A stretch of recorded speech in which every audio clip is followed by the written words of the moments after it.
Hello दोस्तों तो नमस्कार। आपका स्वागत है सीएम सर की क्लास में। तो दोस्तों आज आज आज हेलो दोस्तों तो नमस्कार, आपको स्वागत है सीएम सर की क्लास में। तो दोस्तों आज हम आपसे बात करना चाहेंगे यूपीसी नेट की न्यू सिलेबस एग्ज़ाम पैटर्न की। तो इसमें हम इसी सीरीज़ में हम पहले भी एक वीडियो ला चुके हैं जो थी बायोलॉजी की इंपॉर्टेंट चैप्टर प्लस हर एक चैप्टर में उनके इंपॉर्टेंट टॉपिक्स, ठीक है। तो वो वीडियो अपलोड हो चुकी है, तो उसको जाकर भी आप देख सकते हैं। और ये है 2027 से यूपीसी नेट के लिए केमिस्ट्री के लिए इंपॉर्टेंट चैप्टर प्लस उनमें जो इम्पॉर्टेंट टॉपिक्स हैं उनके रिलेटेड वीडियो। तो दोस्तों हम आखिरी तक बने रहिए, सारे हम इम्पॉर्टेंट चैप्टर डिस्कस करेंगे और उनमें आने वाले सभी इम्पॉर्टेंट टॉपिक्स डिस्कस करेंगे, जो आप स्क्रीनशॉट ले सकते हैं या तो आप हमारे चैनल टेलीग्राम पर जुड़ जाइए, वहाँ पर हम आपको पीडीएफ भी प्रोवाइड कर सकते हैं। नहीं तो आप अपनी एक नोटबुक में ये सारे इंपॉर्टेंट चैप्टर प्लस उनके टॉपिक्स उतार लीजिए और उनको आप खाओ, जैसे पढ़ते याद करते ख़त्म चलिए, उनको आप टिक लगाते चलिए कि हाँ ये हमारा कंप्लीट हो गया। देखिए यूपीसी नेट जो है वो हर साल अपना जो पेपर पैटर्न है वो मतलब नॉर्मल लगता है। कोई बहुत ज़्यादा नीट के लेवल के क्वेश्चन नहीं आते हैं इसमें, सिर्फ नॉर्मल या बेसिक लेवल के ही क्वेश्चन आते हैं। और बहुत ज़्यादा इनमें मतलब जो पेपर अगर टफ बना तो सिर्फ 2 से 3 जो क्वेश्चन होते हैं वो थोड़ा मतलब कॉन्सेप्ट बेस, वो भी हल्का नहीं, हल्के मतलब आपको मैं ये कह सकता हूँ कि ये जो पेपर पैटर्न है ये 12th के बोर्ड्स, यूपी बोर्ड से भी ज़्यादा मतलब कम है। इसमें मतलब उतनी भी पढ़ाई नहीं करनी होती, मतलब पढ़ाई तो करना होता है लेकिन उसको जो पेपर का लेवल होता है, अगर आप 12th बोर्ड की तैयारी कर रहे हैं तो उससे भी नॉर्मल लेवल का होता है। देखो 1 लाइनर क्वेश्चन आते हैं, ठीक है। 1 लाइनर के बाद और वो मतलब एमसीक्यू रहते हैं, तो आपके लिए बहुत आसान होता है, आप सिलेबस खत्म कर सकते हैं आसानी से। और उसके बाद ये पेपर आप निकाल सकते हैं जिसमें आपको गवर्नमेंट सीट मिलेगी, इसकी फीस बहुत कम रहेगी और आपको एक अच्छे नर्सिंग ऑफिसर बन सकते हैं यहाँ से, ठीक है। तो मतलब जब आपकी अच्छी पढ़ाई होगी तो आप कॉम्पिटिटिव एग्ज़ाम भी अच्छे से ही निकाल पाएंगे। तो उसके लिए अभी बात करते हैं जो इम्पोर्टेंट टॉपिक्स हैं केमिस्ट्री में फर्स्ट ईयर प्लस इंटर, और जो अदर इम्पॉर्टेंट टॉपिक्स हैं। क्योंकि देखिए केमिस्ट्री में थोड़ा मतलब बेसिक लेवल से पूछते हैं, तो बेसिक लेवल से कुछ अदर टॉपिक्स आते हैं जो मतलब रिलेटेड चैप्टर्स, उनका पूरा चैप्टर ही पढ़ने की ज़रूरत नहीं होती, सिर्फ उनकी थ्योरी उन टॉपिकों की पढ़ने की ज़रूरत होती है, तो वो इम्पॉर्टेंट होती है। तो इसलिए वो भी हम लाए हैं, ठीक है। तो आप आखिरी तक बने रहिए हमारे वीडियो में, तो आपको पता चलेगा कि कैसे आपको प्रिपरेशन करनी है यूपीसी नेट 2027 की। तो चलिए स्टार्ट करते हैं। तो सबसे पहले चैप्टर नंबर 1 की बात करते हैं। चैप्टर नंबर 1 विलियन है, ठीक है। ये सभी का फेवरेट चैप्टर है, चैप्टर नंबर विलियन। आपने कभी न कभी मतलब इसको कई बार पढ़ चुके होंगे, क्योंकि आपने फर्स्ट ईयर इंटर में पढ़ा होगा, क्वेश्चन प्रैक्टिस की होगी, और आप मतलब ये पहला चैप्टर पढ़ता है तो इसको अधिकतर बच्चे ज़्यादा रिवाइज करते हैं। लेकिन इसमें देखो टॉपिक है सांद्रता की इकाई मतलब कितनी होती है, मोलरता, मोललता, नॉर्मलता, हेनरी का नियम, राउल्ट का नियम, कैलिब्रेटिव प्रॉपर्टी, वाष्पताप, ठीक। इतने आपको टॉपिक्स कवर करने हैं। और देखिए राउल्ट के नियम में आपको धनात्मक विचलन, ऋणात्मक विचलन, आपको राउल्ट के नियम में ये इनके एग्जाम्पल और ये इनके मतलब जितने भी एग्जाम्पल हैं वो याद करने हैं और उनकी प्रॉपर्टीज भी याद करनी है। और ये परासरण दाब, इतने टॉपिक्स आपको चैप्टर 1 में कवर करने हैं। अब बात करते हैं चैप्टर 2 की, वैद्युत रसायन, इलेक्ट्रोकेमिस्ट्री। इलेक्ट्रोकेमिस्ट्री में आपको देखिए आपको इंपॉर्टेंट चैप्टर है विद्युत अपघटन, गैल्वेनिक सेल, इलेक्ट्रोड विभव, नॉट समीकरण, चालकता, मोलरता की मोलर चालकता, फैराडे का नियम, बैटरियां जो होती हैं, ठीक है, जो ईंधन सेल, जंग लगना। ये देखिए जंग लगना ये क्या है, तो इस तरह के क्वेश्चन इस चैप्टर से पूछे जा सकते हैं। बहुत ज़्यादा न्यूमेरिकल भी नहीं पूछे जाते इस चैप्टर से, ठीक। तो इतने ज़्यादा न्यूमेरिकलों के चक्कर में मत पड़िएगा, आपका टाइम वेस्ट होगा। अब बात करते हैं चैप्टर नंबर 3 की। चैप्टर नंबर 3 में आ जाता है केमिकल काइनेटिक्स यानी रासायनिकी गतिकी, ठीक है। तो इसमें क्या पढ़ना है आपको, अभिक्रिया की दर पढ़ना, दर नियतांक पढ़ना, अभिक्रिया का क्रम पढ़ना, आणविकता, अर्धायु, प्रथम कोट की अभिक्रिया, रस समीकरण मिति, संकीर्ण ऊर्जा, ग्राफ आधारित प्रश्न। देखिए ग्राफ आधारित प्रश्न भी आ सकते हैं जब अगर आपका पेपर टफ बनेगा और उससे रिलेटेड आप पीवाईक्यू इतने टॉपिक से रिलेटेड कर लेंगे तो आपका ये चैप्टर पूरी तरह से खत्म हो जाएगा। अब बात करते हैं चैप्टर नंबर 4 की। चैप्टर नंबर 4 में तत्वों का तत्वों के निष्कर्षण के सिद्धांत, ठीक है। तो ये देखिए, ये चैप्टर थोड़ा सा इसमें टॉपिक वाइज चीज़ें कवर करने में ज़्यादा आपको फायदा रहेगा, क्योंकि ये पूरा चैप्टर आपको ख़त्म करना है। तो ये मतलब इतना इम्पोर्टेंट नहीं है पूरा चैप्टर, सिर्फ इसमें ये इतने जो टॉपिक्स दिए हुए हैं यही इम्पोर्टेंट है, क्योंकि देखिए बेसिक लेवल का पूछता तो बेसिक यहीं से जो प्रीवियस पैटर्न था यहीं से काफ़ी क्वेश्चन आते थे। तो ये आपको एक एक बार पढ़ के रिवाइज कर लेना, तो जिससे आपका ये खत्म हो जाएगा। टिंडल प्रभाव, क्लोराइड, ब्राउनीगत की इमल्सन, दूध में होता है जो, और एमाइलेशन, कॉगुलेशन, ये ऐसे इतने टॉपिक्स हैं। आप ये मतलब एक बार इनकी डेफिनेशन लिख के इनके टॉपिक समझ लीजिएगा और रिवाइज एक दो बार मार लीजिएगा, ये हो जाएंगे। ठीक है, बात करते हैं चैप्टर नंबर 5 पृष्ठ रसायन। देखिए इसमें से 2025 में, तो इस ना 25 में आया है ना 2026 में इससे क्वेश्चन आया, लेकिन जो प्रीवियस ईयर में हुए हैं, इससे पहले 25 से पहले जो हुए हैं पेपर्स, उनमें ये देखा गया है इन चैप्टरों से। तो इनका भी मतलब ये जो चैप्टर मैंने बीच में रखा है, मैं आपको बोलता जा रहा हूँ, ये बेसिक लेवल के हैं और इनको आप मतलब इसमें बहुत ज़्यादा दिमाग आपको नहीं लगाना है। आप ये चैप्टर उठाएं, इनको पढ़ें, इनको समझें और एक दो बार रिवाइज कर लें। इनमें मतलब बहुत ज़्यादा नहीं जाना है कि डीप में जाकर आप क्वेश्चन सॉल्व कर रहे हैं, तो उससे कोई मतलब नहीं। इतने टॉपिक्स हैं, उत्प्रेरण, क्लोराइड, सॉरी कोलाइड, टिंडल प्रभाव, ब्राउनीगत, अरे सॉरी, ये थोड़ा क्या हुआ है कि ये हमारे टाइपिंग मास्टर ने उल्टा सीधा कर दिया है। देखिए आप यहाँ पर टॉपिक्स पर ध्यान दीजिएगा। ठीक है, ये जो चैप्टर है मान लो इनको तो थोड़ा सा गड़बड़ हो गया है टाइपिंग में, लेकिन ये टॉपिक्स जो है आपको ये कवर करने हैं जो ऊपर ही थे। अब बात करते हैं पी ब्लॉक की। तो पी ब्लॉक भी इम्पोर्टेंट है, क्योंकि इसमें से देखिए हर चैप्टर से सिर्फ एक ही क्वेश्चन आता है, क्योंकि सिलेबस इतना बड़ा है, क्वेश्चन इतने कम हैं, तो बहुत ज़्यादा ही क्वेश्चन नहीं पूछे जाते हैं। देखिए अब जैसे पी ब्लॉक है, तो पी ब्लॉक में से सिर्फ एक ही क्वेश्चन आएगा। तो देखिए ग्रुप 15, 16, 17, 18 यहाँ खत्म कर लेना। अमोनिया, नाइट्रिक अम्ल, सल्फ्यूरिक अम्ल, हाइड्रोजन, निष्क्रिय गैस से एनसीईआरटी आधारित इसमें इस चैप्टर में प्रश्न कर लेना, बस ये खत्म हो जाएगा चैप्टर। अब बात करते हैं डी और एफ ब्लॉक की। तो ये क्लास 12 का चैप्टर है। इसमें संक्रमण तत्व, लैंथेनाइड, एक्टिनाइड, रंगीन यौगिक, चुंबकीय गुण, ऑक्साइड अथवा उत्प्रेरकीय गुण, कॉम्प्लेक्स निर्माण, लैंथेनाइड संकुचन, इतने टॉपिक्स हैं जो आपको कवर करने हैं। ठीक है, और आपको बात करते हैं चैप्टर नंबर 8 की, समन्वय यौगिक, कोऑर्डिनेशन कंपाउंड्स।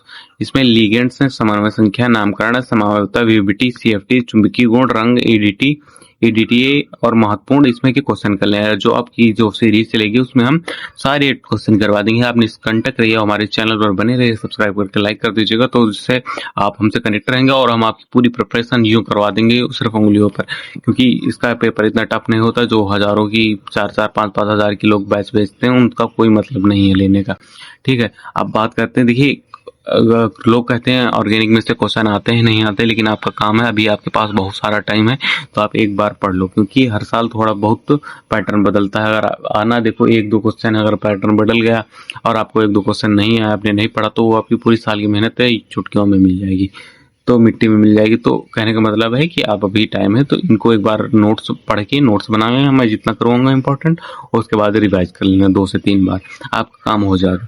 देखो इसमें देखो बहुत ज़्यादा रिएक्शन नहीं पढ़नी है आपको, सिर्फ पढ़ना क्या है, वर्गीकरण पढ़ लेना, सिंपल फार्मूला हेलोइल्केन का क्या होता है, हेलोइरिन का, वो पढ़ लेना, न्यूक्लियोफिलिक प्रतिस्थापन, SN1 SN2, एमिल्सन, ग्रिग्नार्ड अपक्रमक, क्लोरोबेंजीन, DDT, फ्रेऑन, PYQ, बस इतने टॉपिक हैं। इतने से आगे आपको 1% भी नहीं जाना, क्योंकि इससे आगे पूछता ही नहीं है। आप अगर बहुत ज़्यादा डीप में जाके रिएक्शन पढ़ रहे हो और बहुत ज़्यादा डीप में IPSC नेम पढ़ रहे हो जाके, तो सब बेवकूफ़ी है, उसका कोई मतलब नहीं है ऑर्गेनिक में। देखो स्टेट लेवल के एग्जाम है, इतना ज़्यादा मतलब प्रोपेगेंडा फैलाने की जरूरत नहीं, बहुत कठिन बन जाता है।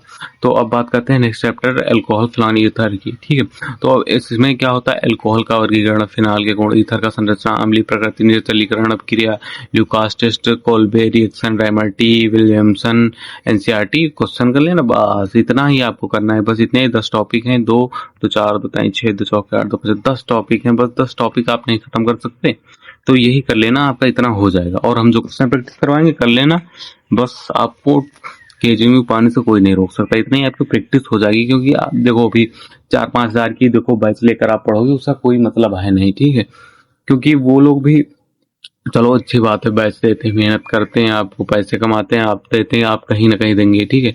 लेकिन बैच में लेने के बाद भी वो इनरिलेवेंट दिखाने के लिए पढ़ाते रहते हैं। मतलब बैच के अंदर भी इनरिलेवेंट चीज़ें पढ़ाते हैं जिनका आपसे कोई मतलब नहीं। तो इसीलिए मैं बोल रहा हूँ कि आप फर्जी जगह ना जाकर ये चैनल सब्सक्राइब कर लीजिए, यही आपका बैच बन जाएगा, ठीक है। अब बात करते हैं एल्डिहाइड कीटोन और कार्बोक्सिलिक अम्ल की संरचना एवं नामकरण। Nucleophilic reaction, aldol condensation, Cannizzaro Tollens test, Fehling लोड, आइडोफॉर्म, कार्बोक्सिलिक अम्ल, एस्टीकरण और पीवाईक्यू। बस इतने 10 टॉपिक मैंने लाए हैं। इंपॉर्टेंट इससे आगे है ही नहीं कुछ इन चैप्टरों में। नाइट्रोजन जिनमें हो, एमीन एमीन आप खत्म कर लो, एमीन, एनलीन, डिआइजोस्टेशन, सैंडमेयर, हिंसबर्ग। इसमें मतलब टेस्ट 1 2 3 डिग्री के विभेद करने के लिए ये बेसिक नेचर, नाइट्रो कंपाउंड, एजोडाइजेशन और एमसीक्यू प्रैक्टिस कर लेना, ये सारे खत्म हो गए, ये चैप्टर 2। अब ये बात करते हैं बायोमॉलिक्यूल्स की। तो देखिए ये चैप्टर थोड़ा इम्पोर्टेंट है, इसको आपको ढंग से कवर करने की जरूरत नहीं। इसमें सिर्फ आपको इम्पोर्टेंट का मतलब हर एक जितना भी मतलब चैप्टर बड़ा है, इसमें सिर्फ बेसिक इम्पोर्टेंट जो आता है, देखो पूरा चैप्टर आपको पढ़ाएंगे, ठीक है। उसमें मतलब बहुत ज्यादा डीप में नहीं जाएंगे, जो ऊपर ऊपर जितना आता है उतना आपको सब पढ़ा देंगे। Carbohydrate, glucose, fructose, protein, amino acid, enzyme, vitamin, DNA, RNA, ये सारी चीजें आपको हम कवर करवा देंगे। तो इसमें बहुत ज्यादा हेक्टिक होने की जरूरत नहीं है कि आप बहुत ज्यादा परेशान हो जाओ कैसे पढ़ें क्या पढ़ें। देखो अब आता है ये, यहाँ से आपकी एक अगर क्वेश्चन आता है तो यहाँ से आपको एक जो है न्यूमेरिकल देखने को मिल सकता है। मोल कॉन्सेप्ट में बाहर अणु बाहर रख के डिवाइड कर दो, मोल आ जाते हैं। बस ऐसे ही सिंपल क्वेश्चन आते हैं।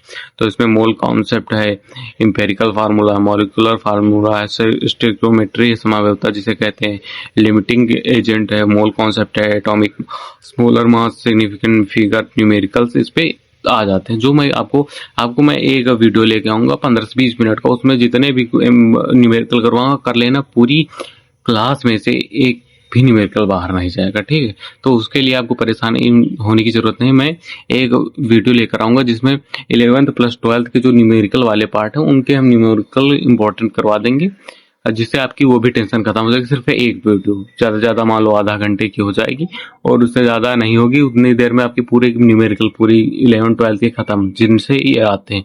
आपको फर्जी के न्यूमेरिकल नहीं लगाना है, क्योंकि आप अगर फर्जी के लगाने जाओगे तो आपका मोटिवेशन भी गिरेगा, और आपको जो मतलब टाइम मतलब आप मेंटली भी डिस्टर्ब होगे, क्योंकि हमसे क्वेश्चन नहीं लग रहे। और दूसरी बात, आपको जो टाइम रिवीजन में लगाना चाहिए था वो आप फर्जी की जगह पर लगा दीजिए। तो आप बात करते हैं परमाणु संरचना, atomic structure, Bohr model, quantum numbers, electronic configuration, ठीक है, Pauli, Aufbau, Hund, orbit, de Broglie, Heisenberg principle, PYQ, ये इतने टॉपिक्स हैं। मैं करवा दूंगा शॉर्ट में इतना बढ़िया समझा के कि आपका मतलब निकल ही नहीं सकता इनसे क्वेश्चन। तो बात करते हैं चैप्टर नंबर 16 की। चैप्टर नंबर 16 में modern periodic table, atomic radius, ionization energy, electron affinity, electronegativity, metallic character मतलब धातु की गुण, पीरियोडिक ट्रेंड, ठीक है, और शेल्डिंग इफेक्ट, एमसीक्यू। इसमें शेल्डिंग इफेक्ट बहुत ज्यादा इंपॉर्टेंट है। मैं बता तो रहा हूँ, बस सॉरी, आपको मैं बता रहा हूँ कि ये जितने भी टॉपिक्स हैं ये आपको चुटकियों में खत्म करवाऊंगा। इसके लिए आपको किसी बैच की जरूरत अभी नहीं है, ठीक है।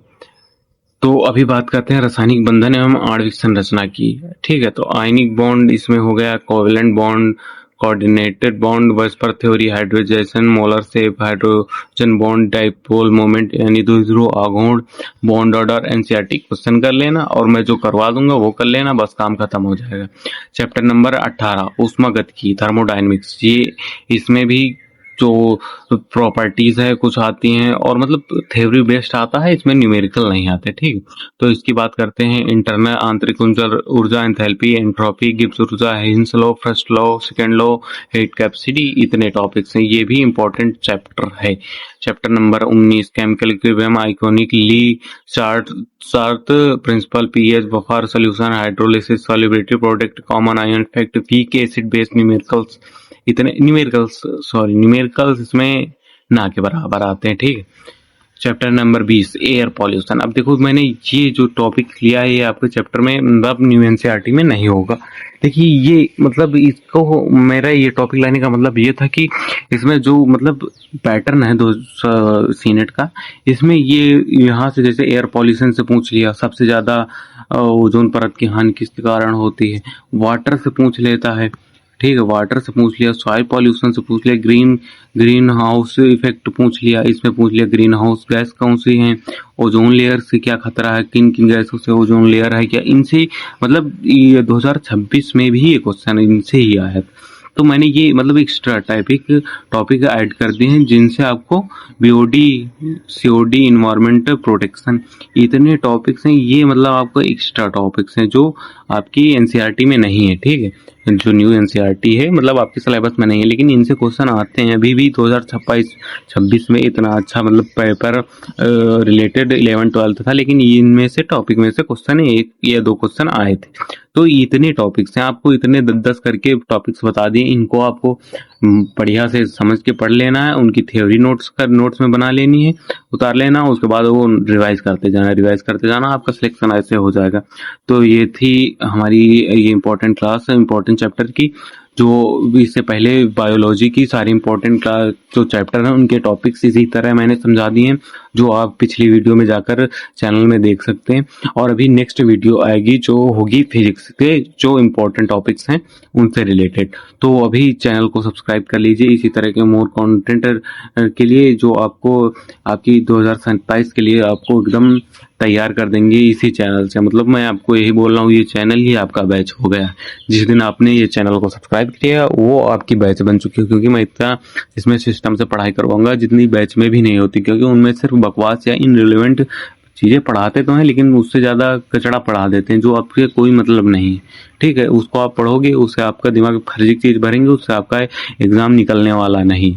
मैं सही बोलता हूँ, जो नीट के बच्चे हैं वो ये एग्ज़ाम शायद नहीं निकाल सकते, क्योंकि उनका सिलेबस पैटर्न अलग होता है। वो अधिकतर वो डीप थ्योरी में जाके वो मतलब अलग वो उनका क्वेश्चन देखो, सिलेबस सेम है लेकिन पैटर्न अलग है। तो जो एक नीट करने वाला बच्चा वो जल्दी से बीएससी नर्सिंग नहीं निकाल सकता, उसको इंग्लिश और नर्सिंग एप्टीट्यूड भी पढ़ना होगा, क्योंकि उनके भी मतलब जितना बायोलॉजी और फिजिक्स केमिस्ट्री है उतना भी वो भी इंपॉर्टेंट चैप्टर, क्योंकि वो भी 24 नंबर के आते हैं। तो इसी तरह के मतलब रिलेवेंट कंटेंट और अच्छा कंटेंट लिमिटेड टाइम में बहुत ज़्यादा अच्छा, और शॉर्ट में पढ़ने के लिए। शॉर्ट का मतलब ये नहीं कि मैंने शॉर्ट कर दिया, शॉर्ट में पढ़ाई मतलब जो टॉपिक्स पढ़ा रहा हूँ शॉर्ट का मतलब इनरिलेवेंट चीज़ें नहीं पढ़ाऊंगा, जो पढ़ा रहा हूँ वो इम्पोर्टेंट है, वो पढ़ लो बस काम हो जाए। तो चैनल को सब्सक्राइब कर दीजिए, वीडियो को लाइक कर दीजिए और कमेंट कर दीजिए आपको ये वीडियो कैसी लगी, और जो नई वीडियो आने वाली है उसको भी आप देख लेना, और जो प्रीवियस में पढ़ी हुई है इंपॉर्टेंट टॉपिक्स की वो भी देख लेना, और नोट्स या स्क्रीनशॉट करके आप ये रखते जाइए। आपके जैसे चैप्टर और टॉपिक क्लियर होते जाए उनको टिक लगाते जाइए, जिससे आपको कंफर्म होगा कि हाँ मैंने इतना पढ़ चुका है। तो मिलते हैं नेक्स्ट वीडियो में, तब तक के लिए गुड बाय।